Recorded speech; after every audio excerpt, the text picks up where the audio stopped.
প্রথম থেকেই ইংরেজদের পরিকল্পনা ছিল যে এদেশে তাদের একটা সেবাদাস, একটা দালাল শ্রেণী তৈরি করবে, যাদের মাধ্যমে এই উপমহাদেশকে স্বাধীনতার স্বাদ থেকে তারা, স্বাধীনতা প্রাপ্তি থেকে তারা বঞ্চিত করবে।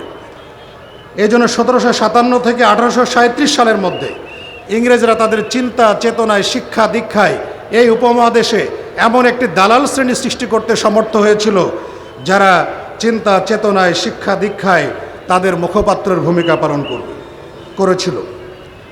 1835 সালে লর্ড মেকলে এই কথাটাই উনি বলেছিলেন যে we must at present do our best to form A class who may be interpreters between us and millions whom we govern, a class of persons, Indians in blood and color, but English in taste, opinions, morals and intellect. আমরা বর্তমানে অবশ্যই আমাদের সর্বোচ্চ প্রচেষ্টা নিয়োজিত করব এমন একটি শ্রেণী সৃষ্টির লক্ষ্যে, যারা আমাদেরও এবং আমাদের শাসিত লক্ষ লক্ষ প্রজাসাধারণের মধ্যে তারা ব্যাখ্যাতা হিসাবে কাজ করবে, যারা রক্তে ও রঙে হবে ভারতীয়, কিন্তু রুচিতে, চিন্তা চেতনায়, নৈতিকতায় ও বুদ্ধিবৃত্তিতে হবে ইংরেজ। অর্থাৎ 1835 সালে লর্ড মেকলে এদেশে যে ইন্টারপ্রিটার্স বলে যেটি বোঝাতে চেয়েছেন, ঢাকা বিশ্ববিদ্যালয়ের খ্যাতনামা প্রফেসর সিরাজুল ইসলাম চৌধুরী তিনি বলেছেন, এখানে ইন্টারপ্রিটার্স বলতে আসলে তারা দালাল শ্রেণী তৈরি করতে চেয়েছিল, যারা তাদের মুখপাত্রের ভূমিকা পালন করবে, তাদের চিন্তা চেতনা তারা লালন করবে এবং মুসলমানদেরকে এর মাধ্যমে তাদের ন্যায্য অধিকার, তাদের শিক্ষা দীক্ষা থেকে বঞ্চিত করা হলো। এরই মধ্যে আপনারা জানেন যে উপমহাদেশে ইংরেজদের আগমনের আগে থেকেই ফার্সি ছিল রাষ্ট্রীয় ভাষা, কিন্তু হঠাৎ করে 1837 সালে ইংরেজরা ঘোষণা দিল যে অফিস আদালতের ভাষা এখন ফার্সির পরিবর্তে ইংরেজি হবে। এই হঠাৎ মুসলমানদের উপরে যেন বজ্রপাত হলো। তারা যখন হঠাৎ করে ইংরেজি ভাষা ঘোষণা দিল অফিস আদালতের ভাষা, অনেক মুসলমানরা তারা কর্মহীন হয়ে পড়ল, তাদের চোখে তারা অন্ধকার দেখতে থাকলো। এরকম একটি পরিস্থিতিতে তারা সর্বদিক দিয়ে ইংরেজরা চেষ্টা করেছে এদেশের মুসলমানদের, এদেশের মানুষের স্বাধীনতাকে অবদমিত করার জন্য তারা এখানে ডিভাইড অ্যান্ড রুল পলিসি, বিভক্ত করো এবং শাসন করো, এই নীতি তারা অবলম্বন করেছে। মজার ব্যাপার হলো যে 1780 সালে ওয়ারেন হেস্টিংস যে কলকাতা আলিয়া মাদ্রাসা প্রতিষ্ঠা করেছিলেন, সেই মাদ্রাসার ইতিহাস পর্যালোচনা করলে দেখা যায় যে 27 জন খ্রিস্টান ধর্মগুরু বা পাদ্রী তারা ছিল এই মাদ্রাসার পরিচালক। চিন্তা করা যায় এভাবে মুসলমানদের মধ্যে তারা বিভক্তি সৃষ্টি করে মুসলমানদেরকে অবদমিত করে রাখার জন্য নানা রকমের চেষ্টা তারা চালিয়েছে। এরপর 1947 সালে এদেশ থেকে ইংরেজরা বিদায় নিয়েছে, ভারত উপমহাদেশ স্বাধীনতা লাভ করেছে, স্বাধীনতার নতুন সূর্যোদয় হয়েছে। এরপর পাকিস্তান সৃষ্টি হয়েছে, সেখান থেকে বাংলাদেশ পরবর্তীতে 1971 সালে স্বাধীন হয়েছে। কিন্তু 71 সালের পরেও যারা ক্ষমতায় এসেছেন এবং তার পরবর্তীতে এসেছেন, আসলে ইসলামের প্রতি তারা খুব কমই ভ্রুক্ষেপ করেছেন। এদেশের 90% মুসলমানদের আকীদা এবং বিশ্বাসের আলোকে প্রণীত কোনো শিক্ষা কারিকুলামে পর্যন্ত অদ্যাবধি প্রণীত হয়নি। বিশেষ করে কুদরতি খুদা শিক্ষা কমিশন, যে প্রথম শিক্ষা কমিশন গঠিত হয়েছিল, সেটি ইসলামী শিক্ষার মর্মমূলে কুঠারাঘাত করা হয়েছে। সুতরাং আজকে নতুনভাবে আবার বাংলাদেশ নতুন একটি পরিস্থিতিতে, নতুন একটি অবস্থায় আমরা উপনীত হয়েছি, বলা হচ্ছে নতুনভাবে আমরা স্বাধীন হয়েছি। সুতরাং আজকে সর্বাগ্রে যে জিনিসটি প্রয়োজন সরকারের, সেটি হচ্ছে এই 90% মুসলমানের দেশে তাদের ঈমান এবং আকীদার সাথে সঙ্গতিপূর্ণ পূর্ণাঙ্গ ইসলামী শিক্ষা, যেটি তাদের ঈমান আকীদার সাথে সামঞ্জস্যশীল হবে, সে ধরনের একটি শিক্ষা ব্যবস্থা প্রণয়ন করা। আমরা যতই দাবি করি না কেন, নির্বাচন দিতে হবে, রাষ্ট্র সংস্কার করতে হবে, বিভিন্ন সংস্কারের কথা বলছি, কিন্তু আমাদের সর্বাগ্রে যে সংস্কারের প্রতি গুরুত্ব আরোপ করা দরকার, যে দাবিটি জোরালোভাবে তোলা দরকার, সেটি হচ্ছে শিক্ষার আমূল সংস্কার করতে হবে। কারণ ব্রাহ্মণ্যবাদী বিভিন্ন চিন্তা চেতনা যারা শিক্ষা ব্যবস্থায়, শিক্ষা কারিকুলাম প্রণয়নে এতদিন অধিষ্ঠিত ছিলেন, তারা আমাদের ঈমান আকীদা থেকে আমাদেরকে বঞ্চিত রেখেছে। সেখানে নানা রকমের হিন্দুয়ানি সংস্কৃতি, তাদের বিশ্বাস গল্পের ছলে নানাভাবে সিলেবাসে অন্তর্ভুক্ত করেছে।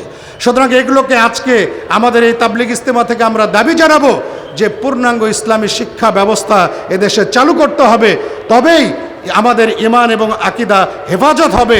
নাহলে শিক্ষা ব্যবস্থার যদি আমূল সংস্কার না করা যায়, সেখানে যে শিরক এবং বিদআত আছে সেগুলোকে যেন উৎখাত না করা যায়, কুসংস্কার রয়েছে সেগুলোকে যেন উৎখাত না করা যায়, তাহলে কিন্তু সত্যিকার অর্থে আমাদের দেশে আমরা আমাদের কাঙ্ক্ষিত শিক্ষা লাভ করতে পারবো না। এই জন্য আহলে হাদিস আন্দোলন বাংলাদেশ তাজদিদে মিল্লাত বা সমাজ সংস্কারের ক্ষেত্রে যে তিনটি বিষয়কে প্রাধান্য দিয়েছে, সবচেয়ে গুরুত্ব প্রদান করেছে, তার মধ্যে প্রথমে আছে শিক্ষা সংস্কার। সুতরাং শিক্ষাকে সংস্কার করে আমাদের ঈমান এবং আকীদার সাথে সাযুজ্যপূর্ণ একটি পূর্ণাঙ্গ ইসলামী শিক্ষা চালু করা আমাদের সময়ের অনিবার্য দাবি। সম্মানিত সুধীমণ্ডলী, আজকে আমরা যদি দেশের সর্বোচ্চ বিদ্যাপীঠ বিশ্ববিদ্যালয়গুলোর দিকে খেয়াল করি, তাহলে সেখানে দেখব যে সেখানে ছাত্ররা লেখাপড়া করতে যায়, কিন্তু সেখানে চলে হল দখলের রাজনীতি। কোন ছাত্র সংগঠন কয়টা হল দখলে রাখবে, সেখানে চলে অস্ত্রের ঝনঝনানি। একটা দলবাজ ছেলে সে ফার্স্ট ইয়ারে ভর্তি হয়েও একটা পৃথক রুম নিয়ে সে থাকতে পারে, কিন্তু একটা সাধারণ ছাত্র যে কোনো দলের সাথে সম্পৃক্ত নয়, সে কিন্তু হলে সিট বরাদ্দ পায় না। এই হচ্ছে আমাদের শিক্ষা ব্যবস্থা। সামান্য কারণে দুই দল অস্ত্র নিয়ে রক্তাক্ত সংঘর্ষে লিপ্ত হয়। যে গরিব কৃষক মধ্যবিত্ত শ্রেণী তার সন্তানকে উচ্চ শিক্ষা দেওয়ার জন্য, তার সন্তানকে সর্বোচ্চ শিক্ষায় শিক্ষিত করার জন্য বিশ্ববিদ্যালয়ের সেই সবুজ চত্বরে তাদেরকে প্রেরণ করে, সেখানে তার কলিজার টুকরা সন্তানটি এই প্রচলিত রাজনীতি দলাদলির এই ছাত্র ব্যবস্থায় এবং শিক্ষা ব্যবস্থায় তারা সাদা কাফনে মুড়ে লাশ হয়ে সেই নয়নের পুত্তলি পিতামাতার সে বাড়িতে এসে ফিরে। এই শিক্ষা ব্যবস্থা কি কোনোদিন কোনো সুষ্ঠু শিক্ষা ব্যবস্থা হতে পারে? এই শিক্ষা ব্যবস্থার জন্য কি আমরা আমাদের সন্তানদেরকে বিশ্ববিদ্যালয়ের সর্বোচ্চ পর্যায়ে পাঠাতে পারি? কখনো আমরা পাঠাতে পারি না। এটার পরিবর্তন হওয়া দরকার। বিশ্ববিদ্যালয় হবে সর্বোচ্চ, সেখানে পাঠদান, সেখানে জ্ঞান গবেষণা হবে, সেখানে মেধাভিত্তিক ছাত্র নেতৃত্ব চলবে। যারা মেধাবী ছাত্র তাদেরকে তারা নেতৃত্বে আসন হবে। কিন্তু আমরা দেখি কি বিশ্ববিদ্যালয়গুলোতে সবচেয়ে মেধাহীন ছাত্র যারা, তারা ছাত্র সংগঠনগুলোর তারা দায়িত্বে আসীন থাকে। ছাত্র সংগঠনগুলোর দায়িত্বে থাকার জন্য তারা বারবার ড্রপ দেয়, ইয়ার ড্রপ দিয়ে দিয়ে তারা ছাত্রত্ব শেষ হয়ে যায়, বিয়ে করে ৩-৪ সন্তানের বাবা হয়ে যায়, তারপরও ছাত্র নেতৃত্বের দায়ভার তাদের কাঁধ থেকে দূর হয় না। এই হচ্ছে আমাদের দেশের শিক্ষা ব্যবস্থা। আর যদি আমরা শিক্ষক নিয়োগের কথা সেখানে বলি, যিনি ভিসি হন, যেহেতু নিরপেক্ষ কোনো শিক্ষিত এবং নিরপেক্ষ লোক ভিসি হিসাবে নিয়োগ পান না বর্তমান কাঠামোতে, সঙ্গত কারণে যখন তিনি একটি দলীয় এজেন্ডা বাস্তবায়ন করার জন্য বা একটি দল কর্তৃক তিনি ভিসি নির্বাচিত হন, সঙ্গত কারণে তার দলের যদি একজন অযোগ্য হয় তাকে তিনি নিয়োগ দিতে বাধ্য হন। সর্বোচ্চ ভালো রেজাল্ট নিয়েও শিক্ষক হতে পারে না বিশ্ববিদ্যালয়ের, কিন্তু কম রেজাল্ট নিয়েও এই দলীয় লেজুর বৃত্তির কারণে সে কী হয়, শিক্ষক হয়। আমাদের প্রত্যক্ষ অভিজ্ঞতা রয়েছে এই ব্যাপারে। আমরা যখন বিশ্ববিদ্যালয়ে শিক্ষক হওয়ার জন্য এক স্যারের কাছে আমি নিজে গেলাম, এক স্যারকে বললাম আমার রেজাল্ট আনুষঙ্গিক বিষয় বললাম, তখন সেই স্যার বলছেন যে আমরা তো রেজাল্ট দেখব না, আমরা দেখব আমাদের দলের লোককে। নাউজুবিল্লাহ। চিন্তা করেন, এটা হচ্ছে বিশ্ববিদ্যালয়ের একজন প্রফেসরের মুখের কথা, আমার নিজের প্রত্যক্ষ অভিজ্ঞতায় বলছি। সুতরাং যখন একজন এই দলীয় লেজুর বৃত্তির মাধ্যমে একজন দলীয় ভিসি যখন ওই সম্মানিত চেয়ারটায় অধিষ্ঠিত হন, তখন তিনি তার দলের লোক ছাড়া আর কাউকে যোগ্য হিসাবে তিনি খুঁজে পান না। এটা সংস্কার হওয়া দরকার। যদি সর্বোচ্চ বিদ্যাপীঠের এই অবস্থা হয়, সেখানে যদি দলীয় ভিত্তিতে শিক্ষক নিয়োগ দেওয়া হয়, তাহলে আমার আপনার সন্তানরা সেখানে কি শিক্ষা অর্জন করতে যাবে এবং তাদের কাছে কি শিক্ষা অর্জন করবে? অথচ বিশ্ববিদ্যালয়ের সর্বোচ্চ পর্যায়ে গিয়ে সেখানে শিক্ষক নিয়োগ হওয়া দরকার মেধার ভিত্তিতে। প্রয়োজনে লিখিত পরীক্ষা হবে, মৌখিক হবে, ক্লাস ডেমো হবে। ঢাকা বিশ্ববিদ্যালয়ের একজন প্রফেসর তিনিও এই প্রস্তাবনাগুলো দিয়েছেন, কিন্তু এগুলো কিন্তু কোনো কিছুরই প্রতিফলন আমরা শিক্ষার সর্বোচ্চ স্তরগুলোতে আমরা দেখতে পাই না। সুতরাং শিক্ষার সর্বোচ্চ পর্যায়েগুলোতে আজকে যেভাবে দলবাজ লোকেরা যে কোনো প্রত্যেকটা সরকারের সময়তে, বর্তমান তো ভিন্ন পরিস্থিতিতে এসেছে, সবসময় কিন্তু দলীয় এইসব যারা দলবাজ তারা ভিসি নিযুক্ত হন এবং তারা দলীয় গণ্ডির বাইরে তারা আর কিন্তু কোনো কিছু তারা যেতে পারেন না।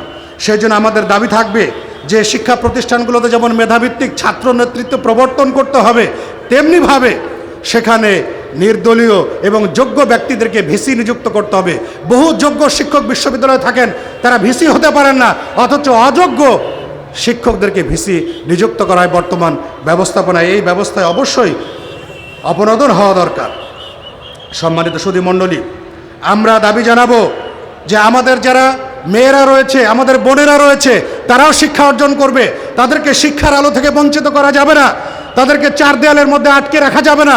তারা দিনে জ্ঞান অর্জন করবে, বৈষয়িক জ্ঞান অর্জন করবে, কিন্তু তাদের জন্য শিক্ষার নিরাপদ পরিবেশ প্রয়োজন সৃষ্টি করতে হবে এবং তাদের জন্য পৃথক শিক্ষালয়, পৃথক বিশ্ববিদ্যালয়, পৃথক স্কুল, কলেজ, মাদ্রাসা এগুলো প্রতিষ্ঠা করতে হবে, যাতে তাদের মধ্যেও যে প্রতিভা রয়েছে তাদের সেই প্রতিভাগুলোকে কাজে লাগাতে হবে। তারা যেন আয়েশা রাদিয়াল্লাহু আনহার মতো যোগ্য উত্তরসূরি হিসেবে গড়ে উঠতে পারে, সেই জন্য তাদেরকে অবশ্যই শিক্ষার আলো থেকে বঞ্চিত রাখার কোনো সুযোগ নেই। কারণ কোরআন এবং হাদিসের কোনো একটি নস, একটি দলিল আপনি পাবেন না যেখানে নারীদেরকে শিক্ষা থেকে বঞ্চিত করা হয়েছে। সুতরাং শিক্ষা একটি মৌলিক অধিকার, সেই অধিকার তাদেরকে অবশ্যই সেই অধিকার দিতে হবে। এবং শিক্ষা ব্যবস্থার সংস্কার করার জন্য যুগোপযোগী এবং মানসম্মত সিলেবাস প্রণয়ন করতে হবে। বিগত সময়ে যেভাবে শিক্ষা সিলেবাস ছিল সেগুলোকে আমূল পরিবর্তন করে, আমি আগে যে বিষয়টি বললাম, আমাদের ঈমান এবং আকীদার সাথে সামঞ্জস্য রেখে সিলেবাস প্রণয়ন করতে হবে। কারণ 90% আমরা এদেশের অধিবাসী যারা, তারা হচ্ছে মুসলমান। সম্মানিত সুধী মণ্ডলী, আজকে দেখুন যারা মেধাবী, দেশের অনেক বিজ্ঞানী রয়েছে, দেশে তারা উপযুক্ত পরিবেশ না পেয়ে আজকে মেধা পাচার হয়ে যাচ্ছে। তারা বিদেশে রিসার্চ সেন্টারগুলোতে তারা গবেষণা করছে সেখানে, কিন্তু দেশে তাদেরকে কাজে লাগানো হচ্ছে না। সেই সমস্ত বিজ্ঞানীদেরকে ফিরিয়ে নিয়ে এসে শিক্ষা এবং প্রযুক্তিকে কাজে লাগিয়ে প্রযুক্তিগত ক্ষেত্রেও আমাদেরকে উন্নতি করতে হবে। কারণ এই একবিংশ শতাব্দীর চ্যালেঞ্জ মোকাবেলার জন্য অবশ্যই প্রযুক্তিকে কাজে লাগাতে হবে এবং প্রযুক্তির উন্নয়নের মাধ্যমে শিক্ষাকে ক্ষেত্রেও প্রযুক্তিকে ব্যবহার করে আমাদেরকে দক্ষ মানব শক্তি গড়ে তুলতে হবে। তবে আমরা সত্যিকার অর্থে এদেশকে নেতৃত্ব দেওয়ার, এদেশের কাণ্ডারি হওয়ার এবং এদেশের ঘুরে ধরা সমাজকে সংস্কার করার জন্য যোগ্য বিবেচিত হতে পারব। স্ট্যানলি হল যে কথাটি বলেছেন যে if you teach them the three, reading, writing and arithmetic and do not fourth religion, they are sure to become the fifth rascal. যদি শিক্ষার্থীদেরকে লেখাপড়া এবং গণিত শিক্ষা দেওয়া হয়, কিন্তু যদি ধর্ম বা নৈতিকতা শিক্ষা না দেওয়া হয়, তাহলে তারা দুষ্ট প্রকৃতির হয়ে গড়ে উঠবে। সুতরাং আজকে যত বড় শিক্ষিত সে তত বড় দুর্নীতিবাজ, সে কোটি কোটি হাজার হাজার টাকা, দেশের টাকা প্রচার করে। এগুলো একটা তো মূর্খ লোক করে না, একটা আমার দেশের কৃষক যারা এদেশের অর্থনীতির মূল ভিত্তি, তারা তো এইসব দুর্নীতি করে না। যত শিক্ষিত তত বড় দুর্নীতিবাজ। কেন হচ্ছে? এই বর্তমান শিক্ষা ব্যবস্থার কারণে হচ্ছে। যদি এই শিক্ষা ব্যবস্থাকে আমল পরিবর্তন না করা যায়, তাহলে এই দুর্নীতি, এই লুটপাট কিন্তু কখনো বন্ধ হবে না। আমার আপনার সাধারণ কৃষকের ট্যাক্সে তারা এদেশে রাজনীতি করে, তারা এদেশে দল চালায়, অথচ তাদের রাজনীতিবিদদের সন্তানরা কিন্তু এদেশে লেখাপড়া করে না, তারা লেখাপড়া করে সব বিদেশে। আর যত পরস্পর আমাদের এই ছাত্র রাজনীতির নামে দলাদলি করে মারা যায় আমাদের সন্তান, আপনার ভাই, আমার ভাই, আরেকজনের ভাই, নিজের সন্তান মারা যায়, এই ব্যবস্থা তো দীর্ঘদিন যাওয়া যেতে পারে না। যদি এই ব্যবস্থা চলতে থাকে তাহলে এই দেশের শিক্ষা ব্যবস্থায় কখনো পরিবর্তন হবে না এবং এই শিক্ষা কারিকুলামের মাধ্যমে আমরা কখনো কাঙ্ক্ষিত শিক্ষা অর্জন করতে পারবো না। হাদিস ফাউন্ডেশন শিক্ষা বোর্ড এই জন্য 1998 সালে আহলে হাদিস আন্দোলনের উদ্যোগে 1998 সালে সর্বপ্রথম, আমার জানা মতে আহলে হাদিসদের মধ্যে প্রথম আহলে হাদিস মাদ্রাসা শিক্ষা বোর্ড গঠন করা হয় এবং 2019 সালের 10 জানুয়ারি হাদিস ফাউন্ডেশন শিক্ষা বোর্ড নামে এই শিক্ষা বোর্ড আমাদের মধ্যে কাজ করে যাচ্ছে। উদ্দেশ্য হচ্ছে আহলে হাদিস আন্দোলন তাজদিদে মিল্লাত এর যে মহান কর্মসূচিকে হাতে নিয়েছে, সেই কর্মসূচিকে বাস্তবায়ন করার জন্য অগ্রাধিকার ভিত্তিতে শিক্ষা সংস্কারের উপরে যে গুরুত্ব আরোপ করেছে, সেই শিক্ষা সংস্কার আন্দোলনের গুরুত্বপূর্ণ অর্গান হিসাবে হাদিস ফাউন্ডেশন শিক্ষা বোর্ড কাজ করে যাচ্ছে। ইতিমধ্যে 160টি প্রতিষ্ঠান এই শিক্ষা বোর্ডের অধীনে অধিভুক্ত হয়েছে এবং আপনারা জানেন যে আমরা শিক্ষা সিলেবাস, পাঠ পরিকল্পনা এগুলো প্রণয়ন করেছি। খুব অল্প সময়ের ব্যবধানে আমরা ক্লাস 5 পর্যন্ত মোটামুটি বেশ কিছু আমরা বই, প্রায় 50-এর ঊর্ধ্বে আমরা বই প্রকাশ করতে সক্ষম হয়েছি। স্বল্প সময়ে এই বইগুলো বাংলাদেশের মুসলমানদের কাছে যে পরিমাণ সাড়া জাগিয়েছে, এটা আমাদের কল্পনার বাইরে। এটার একটি উদ্দেশ্য যে এই বইগুলো দেখবেন, যদি কোনো কবিতা আমরা সিলেক্ট করি, কোনো গল্প সিলেক্ট করি, সবগুলোতেই কিন্তু আমরা আমাদের চিন্তা করেছে আমাদের সন্তানদের ঈমান কিভাবে হেফাজত হবে, আমাদের আকীদা কিভাবে হেফাজত হবে, সেই বিষয়টা কিন্তু আমরা খেয়াল রেখেছি। যেমন চতুর্থ শ্রেণীর বাংলা বই এবার আমরা নতুন বের করেছি, সেখানে দেখবেন যে একসময় সোনারগাঁয়ে শরফুদ্দিন আবু তাওয়ামা তিনি বিশ্ববিদ্যালয় প্রতিষ্ঠা করেছিলেন। বিশ্ববিদ্যালয়ের মানের একটি প্রতিষ্ঠান ছিল। ভারতবর্ষের বিভিন্ন জায়গা থেকে এখানে ছাত্ররা লেখাপড়া করার জন্য আসতো। এসব ইতিহাস ঐতিহ্য আমাদের সন্তানদেরকে জানতে দেওয়া হয় না। আজকে নওগাঁর ধামইরহাটে সেখানে মাহি সন্তোষ সেখানে বিশ্ববিদ্যালয় তাকিউদ্দিন আল আরবি বিশ্ববিদ্যালয় প্রতিষ্ঠা করেছিলেন। বাঘাতে সেখানে বিশ্ববিদ্যালয় প্রতিষ্ঠিত হয়েছিল। এই সমস্ত ইতিহাসগুলো চাঁপাইনবাবগঞ্জের দার্সবাড়ি শিবগঞ্জে সেখানে বিশ্ববিদ্যালয় ছিল। এই ইতিহাসগুলো আমাদের সন্তানদেরকে জানতে দেওয়া হয় না। আমরা আমাদের শিক্ষা হাদিস ফাউন্ডেশন প্রকাশিত চতুর্থ শ্রেণীর বাংলা বই গল্পের মাধ্যমে এই জাতীয় বিষয়গুলোকে আমরা অন্তর্ভুক্ত করেছি। আমরা প্রত্যেকটি কবিতা বা গল্প সেখানে সিলেক্ট করার সময় চিন্তা করি যে এই গল্প বা এই কবিতার মাধ্যমে আমার সন্তান, আপনার সন্তান, লক্ষ লক্ষ শিক্ষার্থী, কোটি কোটি শিক্ষার্থী তারা কি মেসেজ পাবে, তারা যেন সুন্দর একটা মেসেজ পায়, সেই বিষয়টা কিন্তু আমরা খেয়াল রাখি। কবিতার মধ্যে হাট্টিমাটিম টিম, তারা মাঠে পাড়ে ডিম, এই ধরনের আজে বাজে নিরর্থক অর্থহীন এই ধরনের কোনো কবিতা কিন্তু হাদিস ফাউন্ডেশন শিক্ষা বোর্ড প্রকাশিত বইগুলোতে অন্তর্ভুক্ত করা হয় না। অর্থাৎ সার্বিক সংস্কার, বাংলা সাহিত্য হোক, আরবি হোক, প্রত্যেকটা জায়গায় যেন বিশুদ্ধ আকীদা সেখানে লালন করা হয়। মুসলমানরা তাদের ইতিহাস ঐতিহ্য যারা জানতে পারে, সেই বিষয়গুলোকে আমরা সর্বোচ্চ খেয়াল রাখার চেষ্টা করি। এই জন্য অল্প সময়ের মধ্যেই কিন্তু হাদিস ফাউন্ডেশন শিক্ষা বোর্ড যথেষ্ট মানুষের কাছে তার হাদিস ফাউন্ডেশন শিক্ষা বোর্ডের কার্যক্রম এবং হাদিস ফাউন্ডেশন শিক্ষা বোর্ড প্রকাশিত বইগুলো মানুষের কাছে যথেষ্ট গ্রহণযোগ্যতা অর্জন করেছে। আজকে হাদিস ফাউন্ডেশন অনলাইন একাডেমির মাধ্যমে আমরা যারা কর্মজীবী মানুষ তারাও যেন দিনের আলো থেকে বঞ্চিত না থাকে, সেই জন্যে তাদেরকে দিনী শিক্ষার আলোয় আলোকিত করার জন্য অনলাইন ভিত্তিক diploma course in Islamic studies 1 বছর মেয়াদি সহ 6 মাস 3 মাস মেয়াদি বিভিন্ন ধরনের কোর্স আমরা সেখানে চালু করেছি। যারা ব্যস্ত কর্মজীবী সময় পান না, তারা অনলাইনের মাধ্যমে এই ধরনের ক্লাসগুলো থেকে আপনারা উপকৃত হতে পারেন। সর্বোপরি আমরা এমন একটি শিক্ষা ব্যবস্থা চাই যে শিক্ষা ব্যবস্থায় দিন এবং দুনিয়ার সমন্বয় থাকবে। যেমন সূরা বাকারার 201 নম্বর আয়াত আল্লাহ রাব্বুল আলামিন বলেছেন, রব্বানা আতিনা ফিদ দুনিয়া হাসানা ওয়া ফিল আখিরাতি হাসানা ওয়া কিনা আযাবান নার, যেটি আমরা সবসময় দোয়া করি। আল্লাহ রাসূল সাল্লাল্লাহু আলাইহি ওয়াসাল্লাম এই দোয়াটি করতেন, দুনিয়াতে হাসানা এবং পরকালেও হাসানা। সুতরাং দিন এবং দুনিয়ার শিক্ষা হতে হবে। যদি শুধু আমার দেহের উন্নয়নের জন্য, আমার বৈষয়িক উন্নয়নের জন্য যদি শিক্ষা হয়, তাহলে সেই শিক্ষা আল্লামা ইকবালের ভাষায় হচ্ছে সেটি হবে একটি বিষধর সর্প, যেটি আমাকে দংশন করবে। এই জন্য দেহ এবং আত্মার উন্নয়ন যেন হয়, সেই সব দেহ এবং আত্মার উন্নয়নের জন্য দিন এবং দুনিয়ার সমন্বিত একটি শিক্ষা ব্যবস্থা এদেশে প্রবর্তন করা সময়ের আশু দাবি। যেহেতু দেশ পরিবর্তিত হয়েছে, এখন অন্তর্বর্তীকালীন সরকার দায়িত্ব পালন করছে, তাদের কাছে আমরা আজকের ইস্তেমা থেকে জোর দাবি জানাতে চাই যে প্রকৃত পূর্ণাঙ্গ ইসলামী শিক্ষা ব্যবস্থা এদেশে চালু করতে হবে। এদেশে প্রত্যেকটা সন্তান যেন রাসূল সাল্লাল্লাহু আলাইহি ওয়াসাল্লামের জীবনী জানতে পারে। আমরা ডাক্তারি পাশ করি, ইঞ্জিনিয়ার পাশ করি, মাস্টার্স পাশ করি, কিন্তু রাসূল সাল্লাল্লাহু আলাইহি ওয়াসাল্লামের জীবনী জানি না। আমরা বিশুদ্ধভাবে কোরআন পড়তে জানি না। একজন মুসলমান সন্তান তার পিতার জানাজা পড়াতে জানে না। এইভাবে তো চলতে পারে না। অবশ্যই ইসলাম ডাক্তার হোক, ইঞ্জিনিয়ার হোক, কোনো সমস্যা নাই। মূল লক্ষ্য থাকবে তাওহীদ, রিসালাত এবং আখিরাত। এই লক্ষ্যকে সামনে রেখে যদি আমরা আমাদের শিক্ষা ব্যবস্থাকে ঢেলে সাজাতে পারি, তাহলে ইনশাআল্লাহ এদেশে একদিন বিপ্লব সাধিত হবে। এবং আমরা যে ইসলামী খেলাফতের কথা বলছি, এই ইসলামী খেলাফত একদিন সে ইসলামী খেলাফত অবশ্যই প্রতিষ্ঠিত হবে। সেই দিনের প্রত্যাশা ব্যক্ত করে আল্লাহ রাব্বুল আমিনের কাছে তৌফিক কামনা করে আমার সংক্ষিপ্ত আলোচনা এখানে শেষ করছি। আসসালামু আলাইকুম ওয়া রাহমাতুল্লাহি ওয়া বারাকাতুহু।